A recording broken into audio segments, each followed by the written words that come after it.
एक 16-17 साल का लड़का एक प्राइवेट इंजीनियरिंग कॉलेज में अंदर आकर डरते डरते वहां के फाइनल ईयर में पढ़ने वाले लड़कों को रोकता है।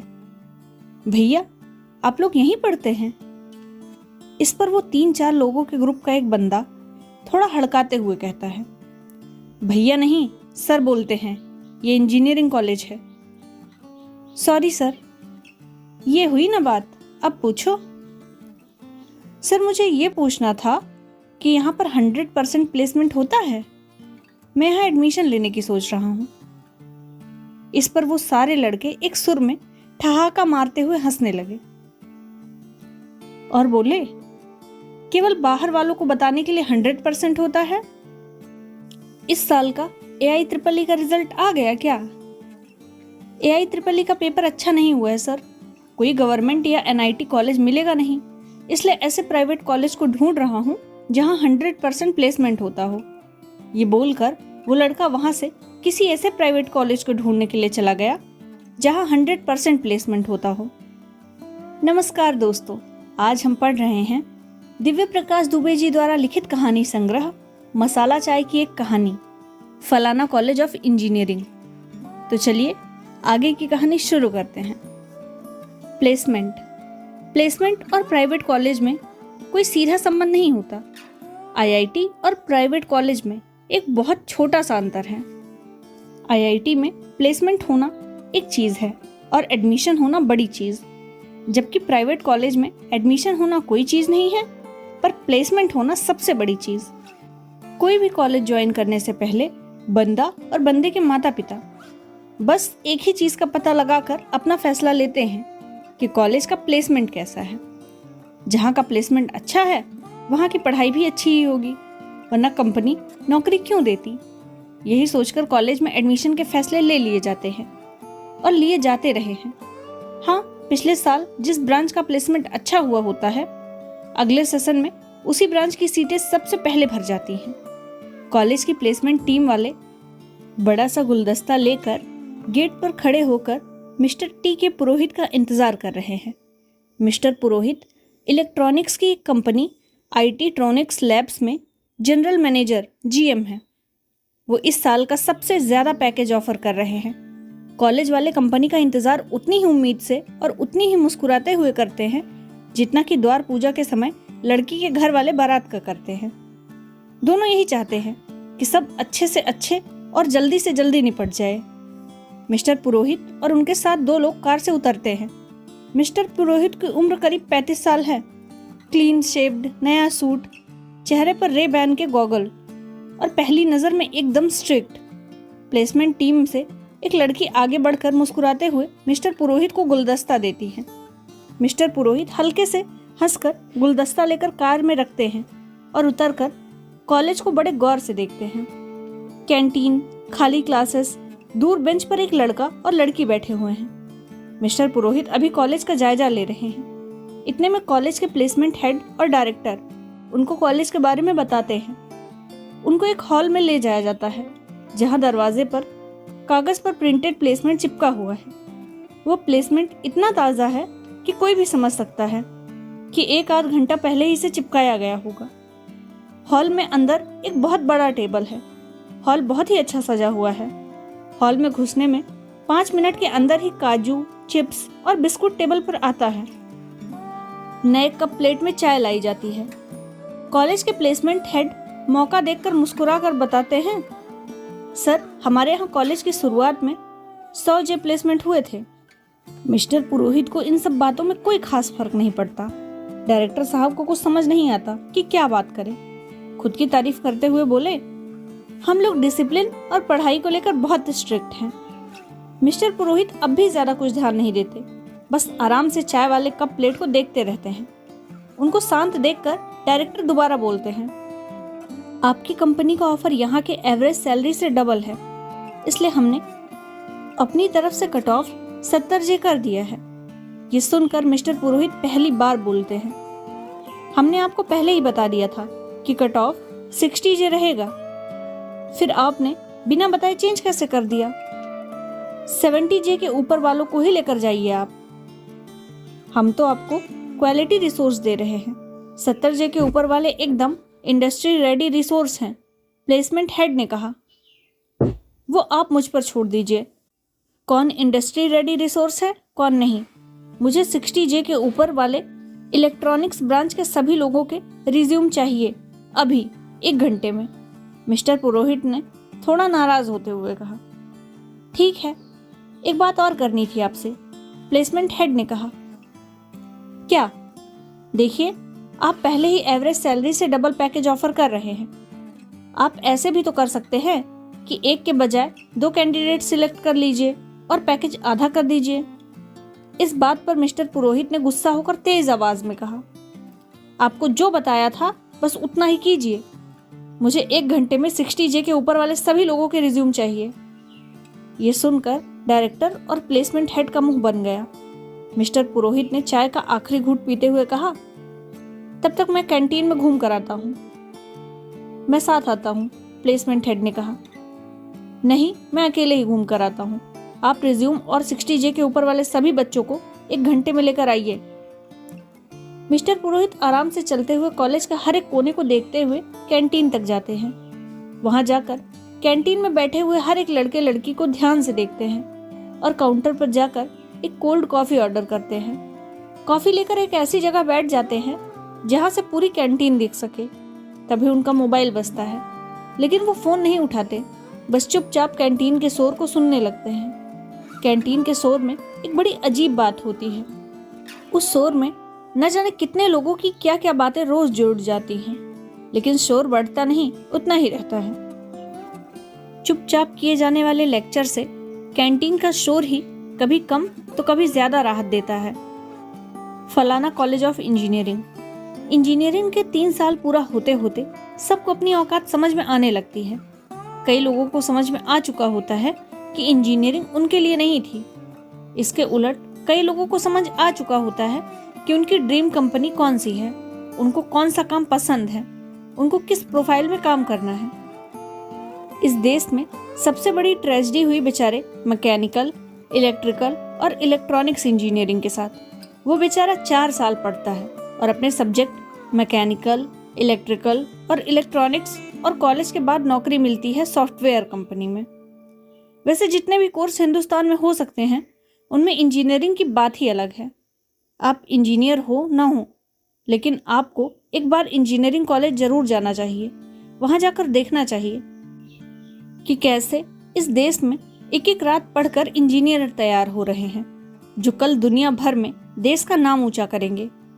अच्छा, एक दिन पढ़ने वाली बात को आप हल्के में मत लीजिए। जो भी इंजीनियर एक दिन से ज्यादा पढ़कर इम्तिहान दे, वो इंजीनियर ही नकली है। जिसने भी अपने नोट्स बना के पढ़ाई की हो, वो इंजीनियर भी नकली है। लोग फालतू में ही डॉक्टर्स की हैंडराइटिंग को कोसते रहते हैं। जिस इंजीनियर को सुबह का अपना लिखा हुआ शाम को समझ में आ जाए, वो इंजीनियर ही नकली है। इंजीनियरिंग की असली बात यही है कि कॉलेज की लड़कियों के बनाए हुए नोट्स को एक रात में पढ़ लेना, अगले दिन इम्तिहान में जाके उल्टी कराना, और एक दिन में जो भी पढ़ा था उसको इम्तिहान के 3 घंटे में लिखने के तुरंत बाद भूल जाना। अगर इससे ज्यादा टाइम तक आपको अपना पढ़ा हुआ याद रहता है, तो बंदा हिंदुस्तान के किसी भी कोर्स के लिए फिट हो सकता है, लेकिन इंजीनियरिंग उसके लिए नहीं है। एक बड़ी अजीब चीज हुई है देश में, LPG, liberalisation, privatisation and globalisation. इसके बाद सन 1991 में देश में ऐसा हुआ जिसका कुल मिलाकर इतना मतलब था कि बाहर वाली बड़ी कंपनी हमारे देश में एक दुकान डालेंगी, और चूंकि यहाँ मजदूर सस्ता था तो यहाँ लाखों स्किल्ड मजदूरों को नौकरी मिलेगी। हालांकि ऐसी भी कई दुकानें खुली जिसमें स्किल्ड का मतलब कई बार केवल एक स्किल से होता है, और वो थी अंग्रेजी। सन 1991 से पहले कम से कम एजुकेशन को किसी ने बिजनेस की नज़र से तो नहीं देखा था। बहुत सारे पढ़े लिखे बिजनेसमैन को एकदम से एजुकेशन में बिजनेस दिखने लगा, और उन लोगों ने स्किल्ड मजदूर बनाने वाली एक फैक्ट्री खोल दी, जिसको बहुत सुंदर सुंदर फैंसी नाम दिया, फलाना कॉलेज ऑफ इंजीनियरिंग या फिर कॉलेज ऑफ इंजीनियरिंग फलाना। इंजीनियरिंग कॉलेज की बाढ़ आ गई देश में। कुकुर मुत्ते जैसे गली गली इंजीनियरिंग कॉलेज उगने लगे, जिनको बस मजदूर बनने से मतलब था। इस बात से कोई मतलब नहीं था कि पढ़ने वाले बच्चे नौकरी कहाँ करेंगे। उनका काम था मजदूर बनाना। तो वो ISO सर्टिफाइड कॉलेज में एक के बाद एक बैच को मजदूर बनाना शुरू कर चुके थे। वैसे तो देश में पहले से बहुत सारे IIT थे, लेकिन जितने मजदूरों की ज़रूरत थी वो कमी सभी IIT वाले मिलकर भी पूरी नहीं कर सकते थे। IIT वालों का तो ऐसे दुनिया भर में तमाम चीज़ें बनाने को लेकर बड़ा नाम है, लेकिन हिंदुस्तान में IIT में पढ़ने वाले लड़के मोहल्ले भर के लड़के लड़कियों को कभी मोटिवेट करने तो कभी जलील करने के लिए काम आ जाते हैं। मोटिवेट ऐसे ही कि फलाने भैया को देखो, IIT में पढ़ते हैं, अब अमेरिका में डॉलर में लाखों कमाते हैं, तुम भी मेहनत करो और भैया जैसे बनो। और जलील ऐसे कि मिश्रा जी के लड़के का फिर नहीं हुआ IIT में, 2 साल से कोचिंग कर रहा था, कमजोर है पढ़ने में। फलाना कॉलेज ऑफ इंजीनियरिंग या फिर कॉलेज ऑफ इंजीनियरिंग फलाना, इन नामों से ज़्यादा कुछ रखा नहीं है। सब में पढ़ने वाले लड़के लड़कियां एक से हैं, सबके सपने एक से हैं। यही नहीं कि इंजीनियरिंग कॉलेज में अपने बच्चों को पढ़ाने वाले माँ बाप भी एक से हैं। सब चाहते यही हैं कि उनका लड़का या लड़की अच्छी नौकरी करे, अपने पैरों पर खड़ा हो, कंपनी के खर्चों पर अमेरिका घूमे, वगैरह वगैरह। 5 दिन रगड़ के काम करना और अगले 2 दिन पिछले 5 दिनों की थकान मिटाना, ये ऐसी सच्चाई है जिससे हम सारे खुश हैं। लड़के खुश हैं, लड़कियां खुश हैं, उनके माँ बाप खुश हैं, जिन कंपनियों में ये लड़के लड़कियां काम करते हैं वो खुश हैं। खैर, इन सब बात पर बाद में। अभी तो तरुण अपने कॉलेज के गेट के बाहर खड़ा था और गेट के दूसरी तरफ इंजीनियरिंग का फाइनल ईयर उसके सामने खड़ा था। तरुण जब घर से चला तो घर वालों से लेकर पड़ोस वाले अंकल आंटी सबने एक ही सवाल पूछा, अब तो फाइनल ईयर है, इस साल तो प्लेसमेंट होगा ना तुम्हारे कॉलेज में? ये ऐसा सवाल था जो तरुण और उसके सभी बैच वाले कॉलेज के मैनेजमेंट से पिछले 3 साल से पूछ रहे थे। वो क्या, इससे पहले वाला बैच भी यही पूछते पूछते चला गया। जब से कॉलेज खुला हुआ था तब से ये एक ऐसा सवाल था जो अंगद के पाँव की तरह गड़ा और अंगद के पाँव जैसे वही का वही वैसे पड़ा हुआ था। तरुण भी देश के तमाम आम इंजीनियर्स के जैसे ही एक प्राइवेट कॉलेज में था, जहां हर एक वो बंदा एडमिशन लेता है जिसने कोचिंग केवल IIT जाने के लिए की होती है।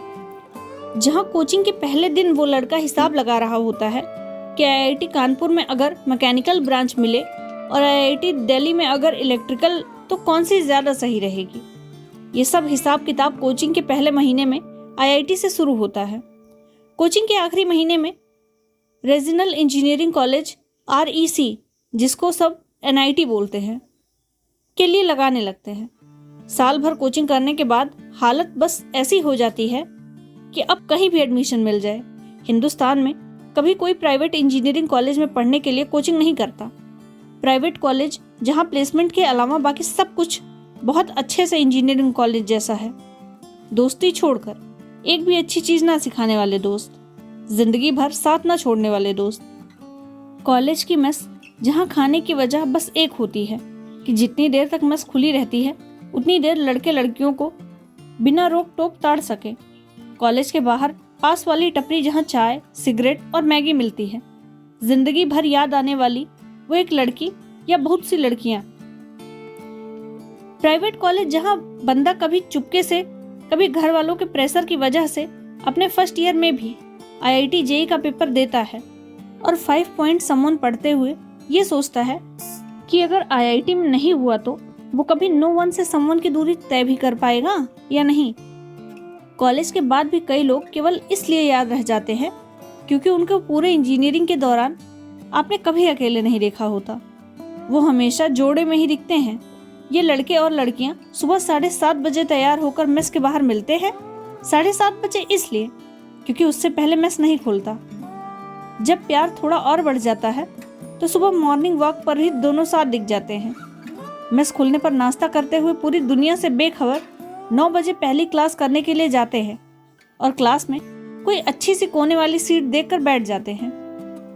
अच्छी सीट का मतलब जो ना बहुत आगे हो कि प्रोफेसर की नज़र में आप हमेशा बनी रहे, और ना ही बहुत पीछे कि प्रोफेसर का ध्यान बार बार पीछे जाए। कोना केवल इसलिए क्योंकि अक्सर प्यार ऐसे ही कोने की सीटों पर तेजी से फैलता है। इसके बाद वो लंच तक बड़े ही प्यार से क्लास करते हैं। दोपहर 1 बजे लंच साथ में जाते हैं और लंच के बाद फिर दोबारा क्लास में आकर बैठ जाते हैं उसी कोने वाली सीट पर। लंच के बाद वाला सब्जेक्ट चाहे कितना भी इंटरेस्टिंग हो, क्लास हमेशा बोरिंग ही लगती है। लेकिन कुछ जोड़ों को इससे फर्क नहीं पड़ता, वो वैसे ही प्यार से शाम तक क्लास करते हैं।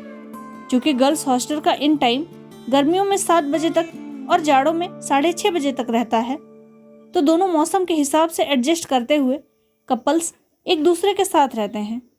शुरू में दोस्ती से बेस्ट फ्रेंड तक और शुरू होने के थोड़ा दिन बाद बेस्ट फ्रेंड से प्यार की दूरी तय करते हैं।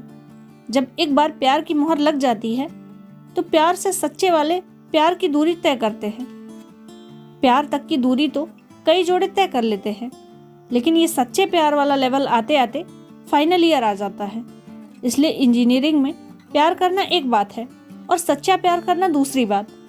कपल्स आपस में क्या बात करते हैं ये पता नहीं, बस वो हमेशा एक दूसरे की आंखों में आंखें डाले दिखते हैं। उनकी ये देखा देखी डिनर के बाद भी खत्म नहीं होती। कपल्स कॉलेज के 4 साल कभी अकेले नहीं दिखते, इसलिए कभी उनमें से कोई अकेला याद भी नहीं आता। हालांकि ऐसे बहुत से प्यार जो कॉलेज में भरे पूरे दिखते हैं, कॉलेज खत्म होते ही खत्म हो जाते हैं। तरुण अभी भी शिवानी के साथ प्यार के पहले लेवल पर अटका था। शिवानी उसको बेस्ट फ्रेंड समझती थी और तरुण ये समझना नहीं चाहता था। प्लेसमेंट। शिवानी भी प्यार करती है ना? शायद करती है, शायद नहीं। तरुण और फाइनल ईयर के गेट के बीच ऐसे ही ना जाने कितनी बार सवाल हुए थे। तरुण गेट के इस तरफ फलाना कॉलेज ऑफ इंजीनियरिंग में अंदर जाने के लिए खड़ा था। गेट के दूसरी तरफ फाइनल ईयर तेजी से गुजरने के लिए इंतजार कर रहा था।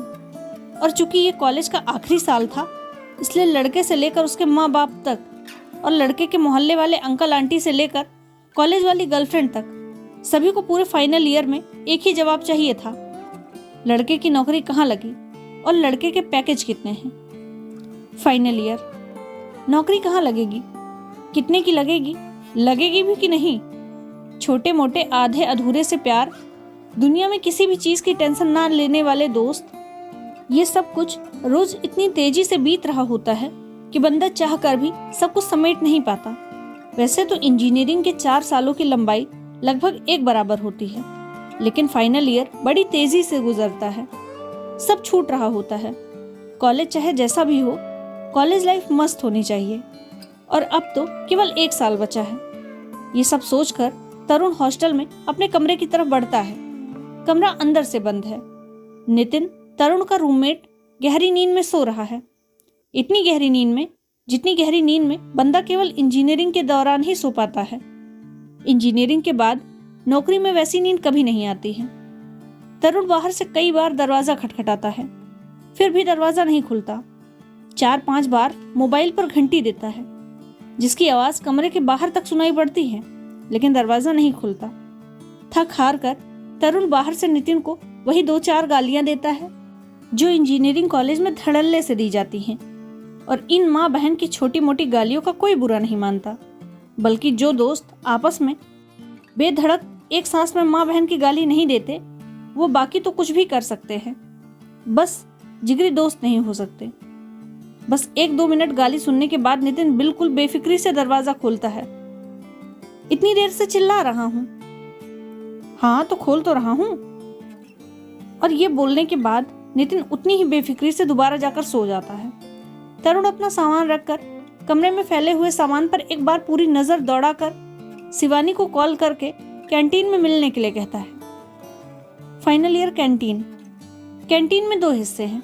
एक तरफ जहां लड़कों वाला पूरा ग्रुप रहता है और दूसरी तरफ वाले हिस्से में अच्छा सा कोना देखकर वो कपल बैठ जाते हैं जो प्यार के दूसरे लेवल पर होते हैं, यानी बेस्ट फ्रेंड से प्यार वाले।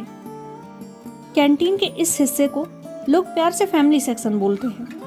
वो कपल जो अभी अभी कपल नहीं हुए हैं या फिर तरुण की तरह प्यार के पहले लेवल पर होते हैं, उनको कैंटीन के पहले हिस्से में बैठना पड़ता है।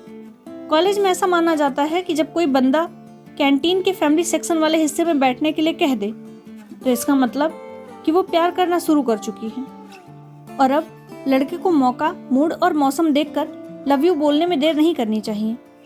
तरुण कैंटीन के बाहर शिवानी का इंतजार कर रहा है। शुरू में लड़की को जब लड़के से मिलना हो तो शाम को अकेले नहीं आती, वो अपनी बेस्ट फ्रेंड को हमेशा साथ लेकर आती है। वहीं लड़के कभी भी अपने रूममेट या बेस्ट फ्रेंड को किसी भी बंदी से मिलवाने का रिस्क नहीं लेते। ऐसे तो तरुण की शिवानी से जान पहचान ही 3rd ईयर में हुई थी, इसलिए फाइनल ईयर में आकर भी तरुण और शिवानी अभी दोस्ती के शुरू वाले फेज में ही थे। शिवानी की यह आदत तरुण को बिल्कुल पसंद नहीं थी। वो अपनी फ्रेंड अदिति को हमेशा अपने साथ लेकर आती थी और पूरे शाम तरुण को मुस्कुरा मुस्कुरा कर जबरदस्ती अदिति से बात करनी पड़ती थी। किसी भी इंजीनियरिंग कॉलेज में शाम को टहलते हुए ऐसे बहुत से लोग दिख जाएंगे जहाँ लड़कियां तो 2 खड़ी हैं, लेकिन लड़का एक। लड़कों को पूरी इंजीनियरिंग में सबसे ज्यादा कुछ इरिटेट करता है तो वो यही होता है, लड़की की बेस्ट फ्रेंड। तरुण अभी ये सोच रहा था कि शिवानी अदिति को लेकर आ ही रही होगी। इतने में वो देखता है कि शिवानी अकेले आ रही है। शिवानी पास आकर कहती है, हाय। तरुण थोड़ा लंबा हाय कहता है। आ गए तुम? शिवानी पूछती है। हाँ, आ गया। कैसी रही ट्रेनिंग? ट्रेनिंग की ही नहीं, बस सर्टिफिकेट मिल गया। तुम्हारी कैसी रही? बहुत बढ़िया, मेरे प्रोजेक्ट गाइड बहुत अच्छे थे। अच्छा लर्निंग एक्सपीरियंस रहा, शिवानी अपने बाल सही करते हुए बोली। तरुण ने मन ही मन उस प्रोजेक्ट गाइड को कोसा। किस बात पर? ये कोई बताने वाली बात नहीं। फिर बोला, कहीं बैठे? हाँ। तरुण ने बड़ी उम्मीद से कैंटीन के फैमिली सेक्शन वाले हिस्से को देखा, जहाँ वो कपल बैठते हैं, क्योंकि पहले हिस्से में कोई जगह खाली नहीं दिख रही थी। शिवानी ने भी इधर उधर देखा और तरुण को फैमिली सेक्शन की ओर इशारा करके बोली, उधर बैठते हैं। तरुण को मन ही मन बड़ा अच्छा लगा। किस बात का अच्छा लगा, इसमें भी बताने वाली कोई बात नहीं है। तरुण इस हिस्से में पहली बार बैठ रहा था और उसको वहां अपने चारों ओर बैठे हुए कपल्स को देखकर ये एहसास हुआ कि इस हिस्से में इतना सुकून है, जबकि कैंटीन के दूसरे हिस्से में हमेशा कितना शोर रहता है। तरुण इतने दिनों से इंतजार कर रहा था कि शिवानी से अकेले में मिल पाए, लेकिन आज जब शिवानी सामने अकेली बैठी है तो सारी बातें खत्म हो चुकी थी। बहुत जोर डालने के बाद भी तरुण को कुछ भी बोलने लायक सूझ नहीं रहा था। शिवानी एकदम से चुप थी और सामने बैठे एक कपल को देख रही थी, जो कुछ ज्यादा ही क्लोज हो रहे थे। लड़का लड़की के हाथ को पकड़कर भूल गया था और लड़की भी ये भूल गई थी कि लड़के ने हाथ पकड़ रखा है। ऐसे ही भूलने भुलाने को प्यार कहते हैं शायद। ऐसा तरुण अभी सोच ही रहा था, इतने में सामने बैठे कपल को ज्यादा ही पास देखते हुए शिवानी बोली, अजीब लोग हैं, कंट्रोल नहीं कर सकते? क्यों करे कंट्रोल? तरुण ने बिना एक भी सेकंड गवाए बोल दिया। क्या मतलब? मतलब कुछ नहीं, मैं बस ये कह रहा था कि तुम सही कह रही हो, कंट्रोल करना चाहिए। नहीं, तुम ये नहीं कह रहे थे, शिवानी ने एकदम थोड़ा सा मुंह बनाते हुए कहा।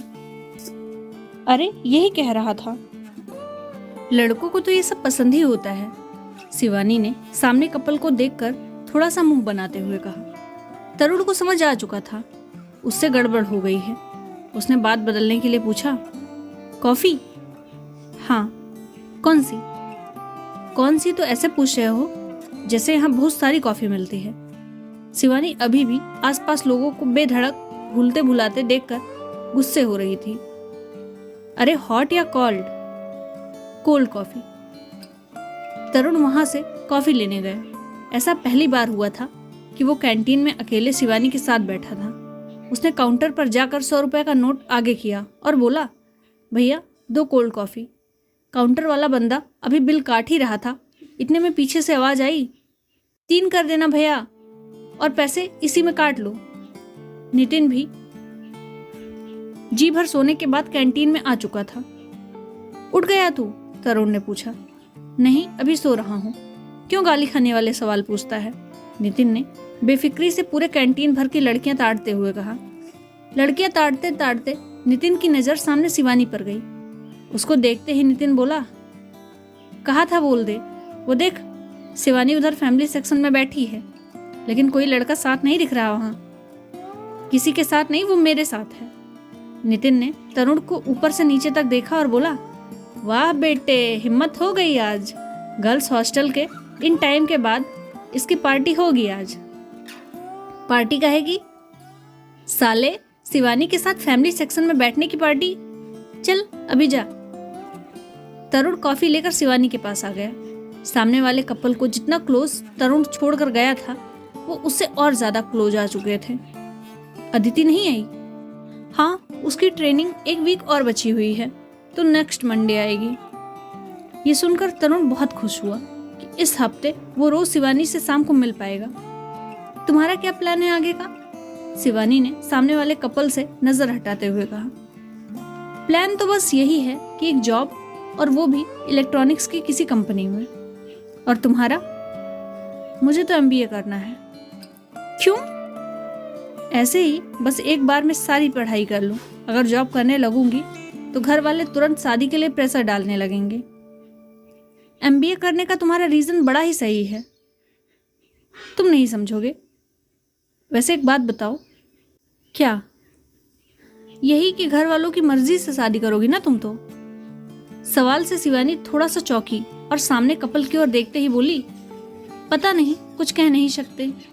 शायद हाँ। शायद? तरुण ने बड़ी उम्मीद से पहले सामने वाले कपल को देखा, फिर ग्लास में बची हुई कॉफी को देखकर कहा, शायद नहीं, पक्का। और वैसे भी हम कहाँ शादी वादी की बात करने लगे। प्यार व्यार के लिए टाइम नहीं है मेरे पास, शिवानी ने कहा। टाइम से याद आया, इन टाइम होने वाला है तुम लोग के हॉस्टल का। गर्ल्स हॉस्टल का इन टाइम होने में बस 10 मिनट बचे थे। सामने वाले कपल के पास भी बस आखिरी के कुछ मिनट बचे थे, और इस बात का एहसास काफी अच्छे से उनको हो चुका था। तरुण ने शिवानी को उसके हॉस्टल छोड़ा। ऐसा पिछले 3 सालों में पहली बार हुआ था कि उसने गर्ल्स हॉस्टल को इतना करीब से देखा था। अदिति से उस दिन वो पहली बार खुश हुआ था कि चलो इसी बहाने उसे 1 हफ्ते का टाइम तो मिल गया।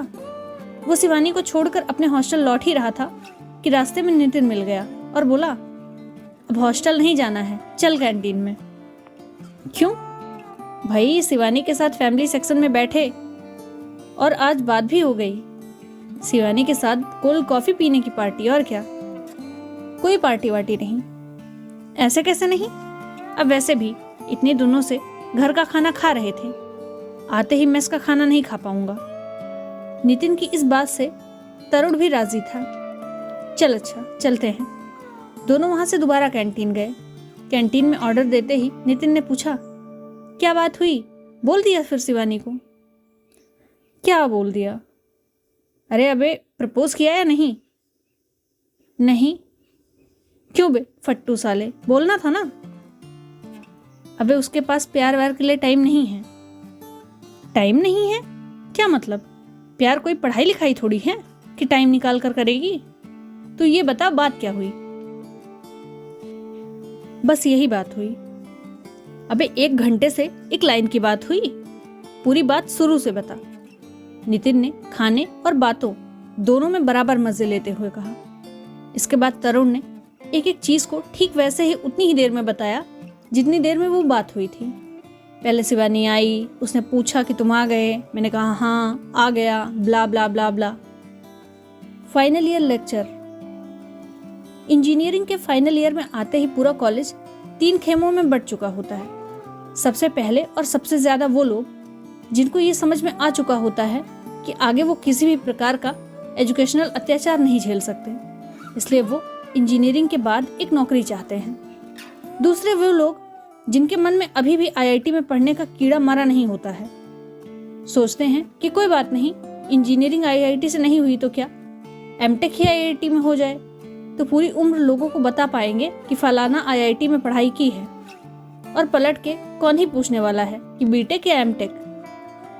इसलिए वो गेट नाम के इम्तिहान की तैयारी शुरू कर देते हैं। तीसरी कैटेगरी में वो लोग आते हैं जो बात बात में फक मैन और व्हाट द फक मंत्र जाप करने लगते हैं। अपनी अंग्रेजी और लॉजिकल रीजनिंग को अच्छा मानते हैं। उनको लगता है उन्होंने खुद काम करने के लिए नहीं बल्कि लोगों से काम कराने के लिए इस धरती पर अवतार लिया है। ऐसे लोग रोज अंग्रेजी के 10 नए और कठिन शब्द बोरोन्स GRE वर्ड लिस्ट नाम के महाग्रंथ से रटने को ही MBA की तैयारी मानकर अपने को कैट के इम्तिहान के लिए तैयार करने लगते हैं। फाइनल ईयर के पहले लेक्चर में ही ऐसे 3 खेमों में बटी हुई क्लास में प्लेसमेंट हेड मिस्टर रघुवंशी आते हैं और बताते हैं कि मार्केट की हालत बहुत खराब है। प्राइवेट कॉलेज के प्लेसमेंट हेड के लिए मार्केट हमेशा ही खराब रहता है। फिर वो आगे बताते हैं कि बावजूद इसके मार्केट बहुत ख़राब है, उनके पर्सनल कॉन्टैक्ट्स की वजह से कुछ सॉफ्टवेयर कंपनियां आने को तैयार हुई हैं। इलेक्ट्रिकल, मैकेनिकल और इलेक्ट्रॉनिक्स की कोई भी कंपनी आए, इस बात के चांसेस बहुत ही कम हैं। इसलिए जो भी सॉफ्टवेयर कंपनियां आ रही हैं उसमें सभी ब्रांच के लोग बैठ सकते हैं। इस बात से कोर ब्रांच यानी इलेक्ट्रिकल, मैकेनिकल और इलेक्ट्रॉनिक्स वाले कुछ लड़के लड़की बहुत नाराज़ होते हैं, क्योंकि उनको अपनी ब्रांच में ही नौकरी चाहिए होती है। और कुछ लड़के लड़की जिनको 3 साल में इन ब्रांचों में पढ़ने के बावजूद इन सब्जेक्ट से कोई भी आइडिया नहीं हुआ होता है, वो खुश होते हैं। उधर दूसरी तरफ कंप्यूटर साइंस में पढ़ने वाले लोग बहुत नाराज़ होते हैं कि असली सॉफ्टवेयर की पढ़ाई तो उन लोग ने की है, बाकी ब्रांच वाले प्लेसमेंट में उनकी सीट खा जाएंगे। तरुण इलेक्ट्रॉनिक्स में था और उसको अपनी ब्रांच में ही नौकरी चाहिए थी, लेकिन उसने सोचा एक बार कोई भी जॉब हाथ में आ जाए तो इलेक्ट्रॉनिक्स के लिए फिर वॉक इन में फाइट मारेगा। नितिन तरुण के साथ ही क्लास में बैठा था और रघुवंशी की बात सुनकर तरुण से बोला, ये बेवकूफ़ बना रहा है। लास्ट ईयर वाले बैच से भी फाइनल ईयर के दिन यही लाइन बोला था इसने। ये सुनकर तरुण बोला, फिर क्या, जितने दिन कॉलेज बचा है मस्ती से काटते हैं, कॉलेज के बाद वॉक इन देंगे। नहीं बे, नौकरी तो चाहिए ही, वो भी कॉलेज में रहते हुए। बिना नौकरी में घर कैसे जाऊंगा? घर कैसे जाऊंगा? अबे आज तक तो जैसे हर बार नौकरी लेके ही जाता था। अरे यार, मजाक वाली बात नहीं है, एजुकेशन लोन भी है मुझ पर। ये बोलकर तरुण थोड़ा सा उदास हो गया था। रघुवंशी अपनी बात खत्म कर चुका था और पढ़ने वाले लड़के लड़कियों ने रघुवंशी को चारों ओर से घेर लिया था। पूछ रहे थे कि वो प्लेसमेंट की तैयारी कैसे करे, और रघुवंशी खूब सारे लड़के लड़कियों के बीच घिरा हुआ खुद को बड़ा वीआईपी समझ रहा था। नितिन मौके की नज़ाकत को समझते हुए तरुण को कैंटीन ले गया और एक दिन पहले की कोल्ड कॉफ़ी का थोड़ा सा उधार चुकाते हुए खुद ही 2 कप चाय ले आया। तरुण अभी चुप था और थोड़ा टेंस्ड लग रहा था। नितिन कैंटीन में फैमिली सेक्शन वाले हिस्से को तेजी से स्कैन कर रहा था और स्कैन करते करते बोला, सुबह से ही चुम्मा चाटी चालू कर देते हैं साले, असली इंजीनियरिंग तो यही लोग कर रहे हैं। ये सुनकर तरुण ने अभी आंख उठाकर फैमिली सेक्शन की तरफ देखा जो नितिन देख रहा था, और फिर वहां से नजर हटाकर बोला, अबे छोड़ यार, यहाँ मुझे नौकरी की टेंशन है और तू ये सब दिखा रहा है। देख ले भाई, ये सब कॉलेज के बाद नहीं दिखेंगे। नितिन ने और जोर से फैमिली सेक्शन को स्कैन करते हुए कहा। ये सुनकर तरुण ने भी 1 मिनट को एजुकेशन लोन प्लेसमेंट से अपना ध्यान हटाकर फैमिली सेक्शन पर ही अपने तन मन पर फोकस कर दिया। 10 मिनट बाद नितिन ने याद दिलाया कि अगली क्लास का टाइम हो गया है। दोनों क्लास में आए, लेकिन प्रोफेसर आए नहीं। इंजीनियरिंग के फाइनल ईयर के क्लास में न किसी प्रोफेसर का मन पढ़ाने में लगता है और न ही लड़कों का पढ़ने में। वैसे भी इंजीनियरिंग की पढ़ाई नौकरी के लिए की जाती है, नॉलेज के लिए थोड़ी। ये बात लड़के भी खूब समझते हैं और प्रोफेसर भी, इसलिए वो बच्चों पर क्लास करने का एक्स्ट्रा लोड नहीं डालते। मास बंक, जो कि पिछले 3 सालों में लड़के वैसे भी कभी कभार ही करते थे, फाइनल ईयर में उनकी फ्रीक्वेंसी बढ़ जाती है। प्रोफेसर भी ये मान चुके होते हैं कि वैसे भी बेचारे बिना प्लेसमेंट के निकाले जाएंगे यहाँ से, तो लड़कों को वो पढ़ाई, क्लास और अटेंडेंस जैसे छोटे मोटे गैर जरूरी कामों के लिए ज़्यादा परेशान नहीं करते हैं। फाइनल ईयर, शाम, कैंटीन, शिवानी। तरुण को समझ में आ चुका था कि जब तक अदिति नहीं आई है तब तक ही वो शिवानी को अकेले बात कर सकता है। उसने शिवानी को शाम को मिलने के लिए बुलाया। शिवानी बताए हुए टाइम पर आ गई और कैंटीन में घुसते ही बोली, आज उधर फैमिली सेक्शन में नहीं बैठेंगे, बहुत चीप लगता है, बाहर टहलते हुए बात करें? तरुण ने पूछा। हाँ। दोनों टहलने लगे और अभी दोनों में कोई बात शुरू नहीं हुई थी। इससे पहले कि दोनों की खामोशी की वजह ऑकवर्ड लगना शुरू हो जाए, तरुण ने बात शुरू करने के लिए पूछा, और कैसा रहा दिन? इस पर शिवानी थोड़ा खींचते हुए बोली, इसके बाद ये पूछना कि आज मौसम कितना अच्छा है ना, शाम कितनी अच्छी होती है ना, आज बहुत अच्छी लग रही हो, ETC। और हाँ, मेरा दिन ओके ओके रहा, ना बढ़िया ना खराब। ये सब एक बार में सुनकर तरुण थोड़ा बैकफुट पर आ गया। क्या बोले ये सोचकर बोलने की कोशिश ही कर रहा था। इतने में शिवानी बोली, बाय द वे, तुम्हारा दिन कैसा रहा? फाइनल ईयर में आकर कुछ ज़्यादा ही टेंस्ड लग रहे हो। हाँ यार, टेंशन तो है, जॉब का, लोन का और बस। और क्या? और कुछ नहीं? पक्का कुछ नहीं? हाँ पक्का। कुछ भी होगा तो मुझे तो बताओगे ना? हाँ और क्या? किसी बंदी से लव सव का चक्कर तो नहीं है? बताओ ना। शिवानी ने थोड़ा जोर देते हुए पूछा। पता नहीं लड़कियां ऐसे सवाल पूछती ही क्यों हैं जिनका जवाब उनको पता होता है। लड़कियों को वैसे भी सब कुछ पहले से ही पता होता है। ऐसा अक्सर तब होता है जब एक लड़का और लड़की जो कि अच्छे दोस्त होते हैं, उनकी बात करने के दौरान कभी लड़का तो कभी लड़की कुछ बोलते बोलते रुक जाते हैं। दोनों को पता होता है कि दूसरा क्यों रुका, लेकिन पता नहीं क्यों दोनों ही कुछ नहीं बोलकर बात बदल देते हैं। तरुण ने एक पल को सोचा कि बता दे, लेकिन उसकी हिम्मत नहीं हुई। वो प्यार के कारण अच्छी दोस्ती नहीं खोना चाहता था। जब भी ये चॉइस हो कि दोस्ती और प्यार में किस चीज़ को बचाना है, तो लड़के अक्सर दोस्ती को बचा लेते हैं, क्योंकि प्यार के चक्कर में दोस्ती भी नहीं बचती कई बार। तरुण ने भी यही किया। उस शाम उसने शिवानी की दोस्ती और प्यार के बीच में दोस्ती को बचाना ठीक समझा। लव शव होगा तो तुम्हें सबसे पहले बताऊंगा, डोंट वरी। पक्का? हाँ पक्का। इसके बाद तरुण चुप हो गया। 2-3 मिनट जब वो कुछ नहीं बोला तो शिवानी बोली, आज मौसम कितना अच्छा है ना। इस पर दोनों हंसे। गर्ल्स हॉस्टल का इन टाइम होने वाला था। तरुण ने शिवानी को गर्ल्स हॉस्टल के बाहर छोड़ा। हॉस्टल के पास भी बहुत सारे कपल्स थे जो इन टाइम से पहले के आखिरी 5 मिनट का भरपूर सदुपयोग कर रहे थे।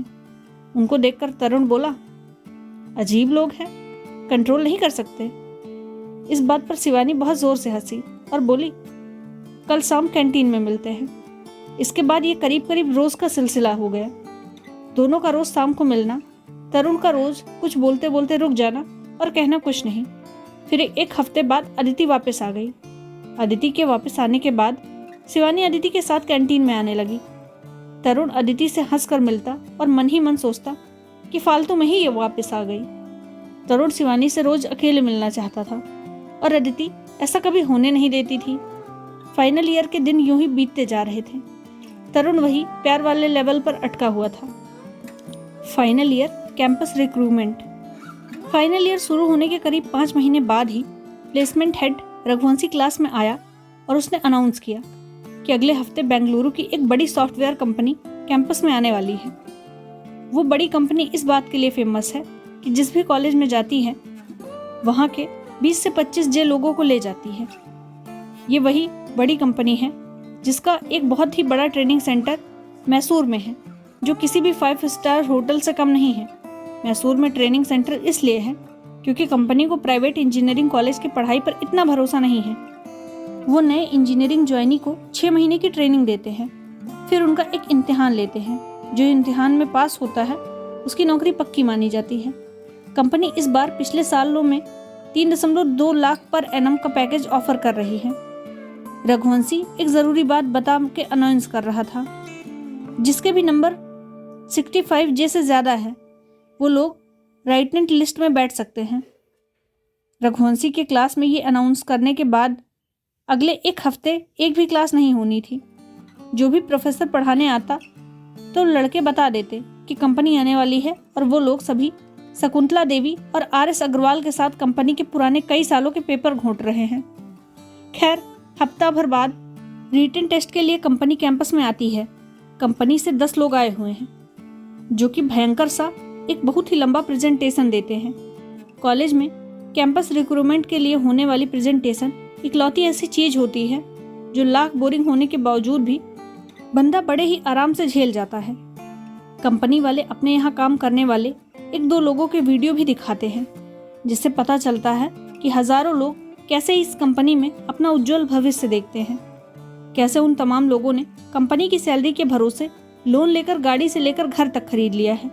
हालांकि ये लोन लेने वाली बात कंपनी वाले नहीं बताते।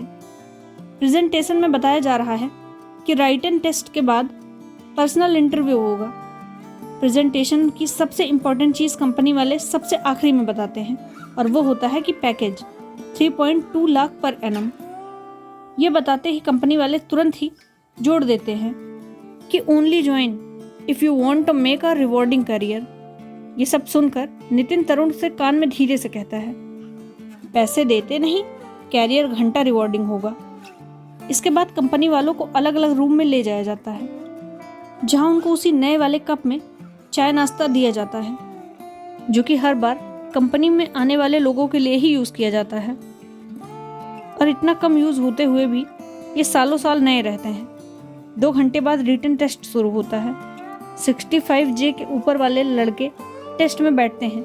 जिनके नंबर 65J से कम होते हैं वो लोग अपने आप को मान लेते हैं कि पैकेज बड़ा ही कम है। हो भी जाता है तो उनका काम नहीं चल पाता। टेस्ट में जाने से पहले शिवानी तरुण को ऑल द बेस्ट कहती है और नितिन तरुण को इस बात के लिए छेड़ता है कि अब तो शिवानी ने ऑल द बेस्ट बोल दिया, अब तो हो ही जाएगा। शिवानी भी रिटन टेस्ट देती है। टेस्ट का रिजल्ट आता है। जितने लोगों ने टेस्ट दिया होता है उसके 50J लोगों का शिवानी, तरुण और नितिन के साथ सिलेक्शन हो जाता है। टेस्ट के 1 घंटे के अंदर ही पर्सनल इंटरव्यू शुरू हो जाता है। नितिन को रिटन में होने ना होने का कोई खास फर्क नहीं पड़ता, वो भी नॉर्मल ही है। तरुण को अपने एजुकेशन लोन, फ्यूचर और शिवानी ना जाने कितने कितने सवालों के जवाब इस नौकरी में दिख रहे होते हैं, इसलिए वो अच्छा खासा नर्वस है। तरुण से पहले कम से कम 10 लोग हैं जिनका इंटरव्यू होना है। जैसे ही कोई बंदा इंटरव्यू रूम से निकल रहा है, बाकी लोग उसको घेर कर पूछ रहे हैं कि क्या पूछा, और बंदा थोड़ा सही, थोड़ा गलत, थोड़ा तोड़ ताड़ के सब बता रहा है कि क्या क्या पूछा गया। हर लड़के का नंबर जैसे जैसे आगे बढ़ता जा रहा होता है, तरुण की बेचैनी बढ़ती जा रही होती है। खैर, दिन में 2 बजे से बैठे रहने के बाद तरुण का नंबर आता है। शाम को 8 बजे तरुण इंटरव्यू रूम में घुसता है। वहाँ 3 लोग हैं। वो सीट की तरफ इशारा करके पूछता है, may I sit sir? Please have a seat, एक बंदा जो बीच में बैठा है वो कहता है, और रिज्यूम देखते हुए दोबारा पूछता है, please walk up through your resume. Tarun अपने बारे में कुछ बताना शुरू करता है। ऐसे इंटरव्यू में अक्सर इंटरव्यू लेने वाले शाम तक बिल्कुल बोर हो चुके होते हैं, तभी तो वे इस तरह के सवाल पूछते हैं, please tell something which is not written in the resume and please be honest. ये जो एंड प्लीज़ बी ऑनेस्ट है ना, बार बार इसलिए बोला जाता है ताकि गलती से अगर बंदा बातों में आकर भूल गया हो कि उसको सब सच बोलना है, तो वो एक बार सोच ले और वही बोले जो इंटरव्यू क्रैक करने के लिए ठीक हो। वरना ज़्यादा ऑनेस्ट होने के जो भी फ़ायदे नुकसान हैं वो किसी से छुपे थोड़ी हैं। ये सवाल थोड़ा ट्रिकी होता है। इंजीनियरिंग फाइनल ईयर के लड़के इस सवाल में अक्सर अटक जाते हैं। तरुण भी इसमें अटक जाता है। कुछ सोचकर तरुण बताता है कि उसकी पहली चॉइस तो इलेक्ट्रॉनिक्स की कंपनी में है, लेकिन कैंपस में इस बार कोई इलेक्ट्रॉनिक्स की कंपनी नहीं आ रही है। इस जवाब पर दूसरा इंटरव्यूअर पहले इंटरव्यूअर की आंखों में देखता है और बिना बोले कुछ कहता है, जो कि पहला इंटरव्यूअर समझ जाता है। इसके बाद पहला इंटरव्यूअर कहता है, thanks Tarun, you can go now. Tarun भी थैंक्स बोलता है और बड़ी उम्मीद से एक बार उन तीनों की आंखों में देखता है। तरुण को बाहर आकर समझ नहीं आता कि इंटरव्यू अच्छा गया या खराब। उसके दिमाग में अभी भी प्लीज़ बी ऑनेस्ट गूंज रहा था। पहला इंटरव्यू शायद ऐसा ही होता है। जब इंटरव्यू के बाद प्लीज़ बी ऑनेस्ट गूंजना बंद हो जाता है, तब थोड़ा थोड़ा समझ में आता है और आना शुरू हो जाता है कि इंटरव्यू अच्छा हुआ या खराब। तरुण को लगता है कि उसको इलेक्ट्रॉनिक्स की कंपनी में जॉब वाली बात नहीं बोलनी चाहिए थी।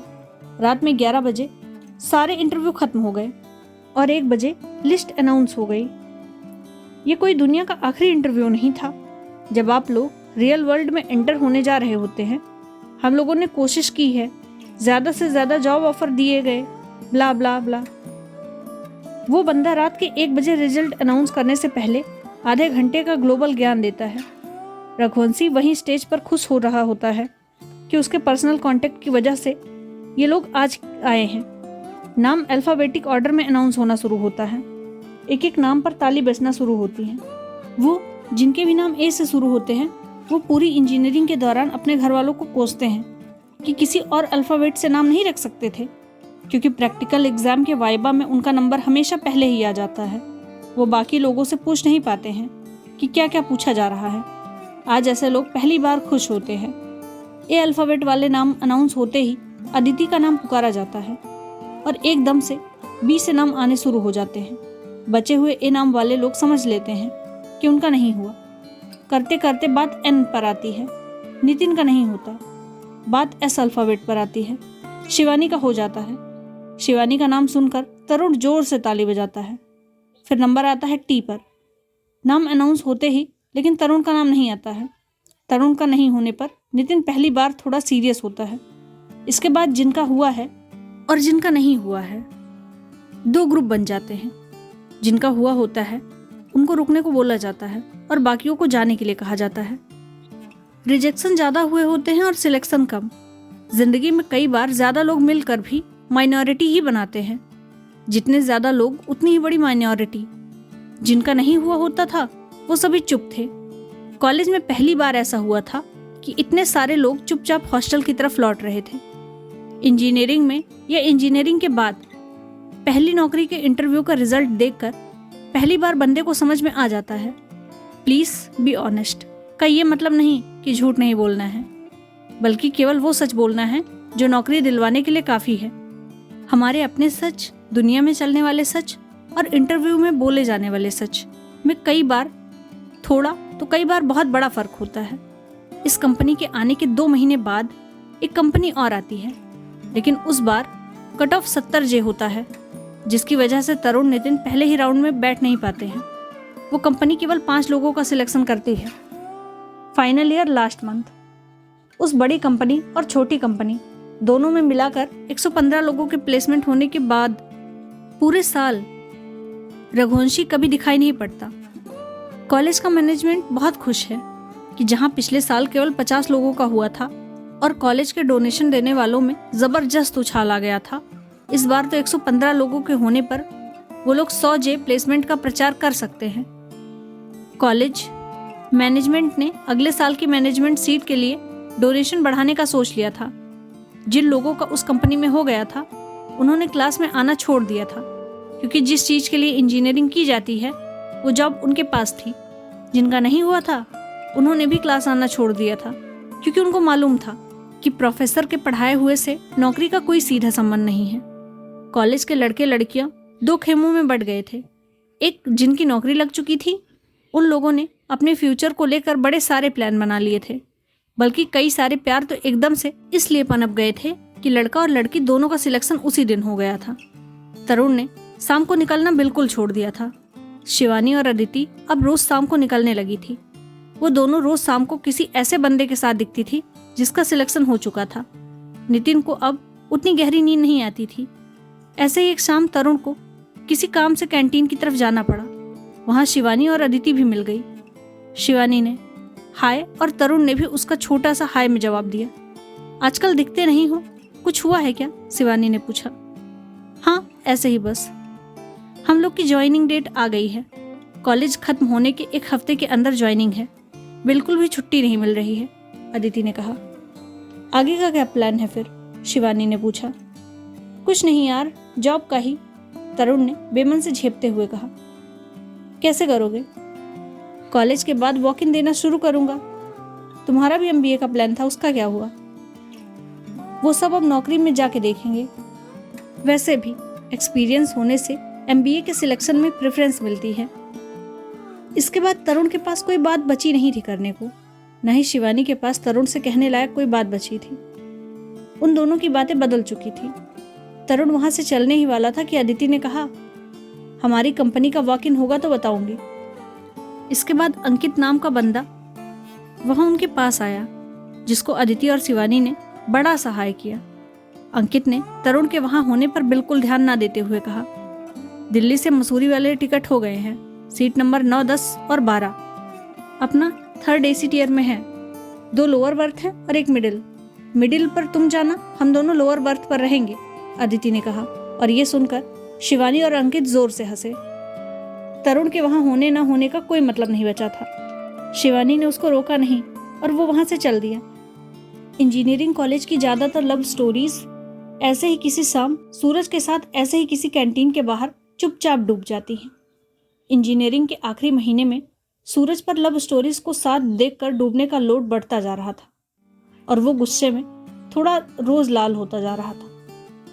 फाइनल ईयर लास्ट वीक, 8वें सेमेस्टर के एग्जाम खत्म हो चुके थे। जिस ब्रांच के प्रैक्टिकल्स खत्म हो चुके थे वो बंदे जाते जा रहे थे। जिनकी नौकरी लग चुकी थी वो लोग खुश थे, जिनकी नहीं लगी थी उनकी बेचैनी बढ़ती जा रही थी। ऐसे में नितिन रोज शाम को कुछ लोगों को खाने के बाद रोक लेता और मूड हल्का करने के लिए किसी एक बंदे को 3-4 बंदों के ग्रुप के साथ पकड़ लेता जिसकी नौकरी नहीं लगी होती और वो अगले दिन जाने वाला होता है। उससे पूछता, ये बताओ कल जब घर जाओगे तब तो सामान वामान ले जाने में थक चुके होगे, घर पहुंचोगे और सो जाओगे, ठीक? लड़का बोला, हाँ ठीक। चलो अब तुम सो लिए। अगले दिन उठे, मम्मी ने चाय बना के पिला दी और तुमने अखबार भी पढ़ लिया, ठीक? ठीक। ठीक क्या, यही करोगे ना? गलत बोलूं तो रोक लेना, नितिन हंसते हुए कहता है। हाँ रोक देंगे, चिंता ना करो। अब देखो तुमने चाय पी ली है, अखबार पढ़ लिया है।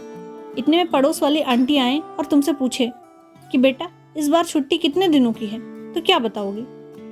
इस पर वो लड़का झेप जाता है और बाकी सारे लड़के अपनी नौकरी ना लग पाने पर एक पल के लिए भूल जाते हैं। कई लड़कों जिनको नितिन ने ऐसे परेशान किया था का फोन भी आया था नितिन को। चाय पी ली, अखबार पढ़ लिया, अब पड़ोस वाली आंटी का इंतजार हो रहा है। कहने को तो ये मजाक था, लेकिन इस बात पर हंसने वाले सभी लड़के मन ही मन पहली बार अपने ही घर जाने में घबरा रहे होते हैं। ले दे के अपना एक घर, एक मोहल्ला, एक शहर ही तो होता है इस उम्र तक। इंजीनियरिंग से बिना नौकरी लौटने पर कॉलेज के घर की, मोहल्ले की, शहर की दूरी बहुत बढ़ जाती है। शिवानी ने जाने से पहले तरुण को मिलने के लिए बुलाया, लेकिन तरुण उस शाम के बाद उससे मिलने नहीं चाहता था। वो अपनी तबीयत खराब होने का बहाना बनाकर नहीं गया। आखिरी एसएमएस जो शिवानी ने किया था वो था, take care and be in touch. उस दिन के बाद शिवानी और तरुण कभी टच में नहीं रहे। जिन पर कोई लोन नहीं था उनमें तो बहुत लोग घर वापस जाकर एमबीए की तैयारी का मूड बना चुके थे। एमबीए की तैयारी की एक बात और बहुत अच्छी थी कि मम्मियाँ और पापा ये सबको बोल पाते हैं। आजकल तो बिना एमबीए के कुछ नहीं होता है। इसकी तो एक कंपनी में लग गया था। हमने ही कहा एक बार पढ़ाई पूरी कर लो तो फिर पूरे उम्र नौकरी ही करनी है। बाकी जो एमबीए की जगह एमटेक करना चाहते हैं उनके मम्मी पापा बस एमबीए की जगह एमटेक लगा कर ही बोल दिया करते हैं। आजकल तो बिना एमटेक के कुछ नहीं होता है। इसका तो एक कंपनी में लग गया था। हमने ही कहा एक बार पढ़ाई पूरी कर लो फिर तो पूरी उम्र नौकरी करनी है।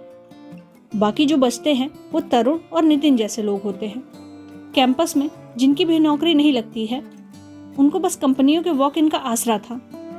तरुण जिस तरह कई सवालों के साथ फाइनल ईयर के गेट में घुसा था, उससे भी ज्यादा सवालों के साथ फाइनल ईयर के गेट से बाहर आ चुका था। अपने सारे सामान के साथ भी वो एकदम खाली हाथ था। उसको लग रहा था कि जैसे अभी छुट्टी के बाद वो दोबारा आ जाएगा वापस। वही कैंटीन होगी, शिवानी से वैसे ही बातें करेगा, नितिन वैसे ही सोता रहेगा, वैसे ही क्लासेस होंगी, वैसे ही मास बंक होगा, वैसे ही सूरज थोड़ा कम लाल होकर डूबेगा। अपने आप को बार बार समझाने के बाद भी उसको यही लग रहा था जैसे वो इंजीनियरिंग अधूरे छोड़कर जा रहा है, जैसे अभी फाइनल ईयर पूरा ही ना हुआ हो। Walk in. वैसे अगर देखा जाए कि आईआईटी, एनआईटी और प्राइवेट इंजीनियरिंग कॉलेज में सबसे बड़ा फर्क क्या होता है तो वो फर्क होगा वॉक इन का।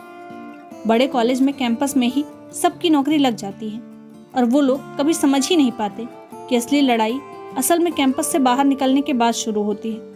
कई कंपनियां वॉक इन इसलिए कराती हैं ताकि वो कई सारे कॉलेज के लोगों में अपने काम के कुछ बंदे छांट पाएं और इस छटनी के बाद जो पैकेज देना होता है वो कई बार कैंपस में ऑफर किए गए पैकेज से भी कम होता है। अब लड़ाई केवल एक ही कैंपस के 300-400 लोगों के बीच नहीं होती बल्कि 2-3 हजार लोगों के बीच होती है। तरुण और नितिन ने वहीं पीजी ले लिया था और ऐसे ही वॉक इन के लिए जाना शुरू कर देते हैं। ऐसे ही एक दिन एक सॉफ्टवेयर कंपनी के वॉक इन के बारे में खबर आती है। अगले दिन सुबह 9 बजे से रिक्रूटमेंट प्रोसेस शुरू होगा। ऐसे तो तरुण का वॉक इन में जाने का बिल्कुल भी मन नहीं था क्योंकि वो सॉफ्टवेयर कंपनी में नौकरी नहीं करना चाहता था, लेकिन अब घर के पैसे लेने में बहुत खराब लगता था और रोज शाम को घर पर बात करते हुए जब मम्मी पूछती कि क्या चल रहा है तो उसके पास बताने के लिए कुछ नहीं होता था। इसलिए वो मन मार कर सॉफ्टवेयर कंपनी के लिए मूड बना लिया था। तरुण और नितिन दोनों उसी शाम जाकर अपने रिज्यूम के प्रिंट आउट निकलवा लेते हैं। सुबह 9 बजे का टाइम था। वे लोग 9:30 बजे सेंटर पर पहुंचते हैं और वहां पहले से ही कम 1000-1200 लोग लाइन में लगे हुए होते हैं। तरुण और नितिन भी लाइन में लग जाते हैं। वॉक इन देने वाले अपनी अलग अलग जगहों और अलग अलग प्राइवेट कॉलेज से आए हैं कि लाइन को देखकर लगता है पूरा हिंदुस्तान लाइन में खड़ा वॉक इन दे रहा है। लाइन लगे लगे 12 बज जाते हैं। अभी तक तरुण और नितिन का नंबर नहीं आता। 1 बजे तक जितने लोगों का रिज्यूम ले लिया गया था उनको रुकने के लिए बोला जाता है और बाकी लोगों को भेज दिया जाता है। आखिरी लड़का जिससे पहले वाले का रिज्यूम रखा गया था उसका नहीं रखा गया तो वो गुस्से में चिल्लाने लगता है। 1-2 लड़के लड़कियां और बेहोश हो जाते हैं, लेकिन वॉक इन पर कोई फर्क नहीं पड़ता। तरुण और नितिन दोनों का ही नंबर नहीं आता। वो दोनों वापस आ जाते हैं और अगले वॉक इन का इंतज़ार करने लगते हैं। एक एक दिन ऐसे इंतज़ार में काटना है कि वॉक इन पर खबर आ जाए। आसान तो नहीं होता, लेकिन प्राइवेट कॉलेज के बहुत से लोग ये सीख जाते हैं। इसलिए जब भी वे नौकरी करते हैं तो छोटी छोटी चीज़ों से परेशान नहीं होते। फाइनल ईयर जितना तेज़ी से हाथ से निकलता है, वॉक इन का इंतज़ार करते हुए दिन भी उतने धीरे धीरे बढ़ते हैं।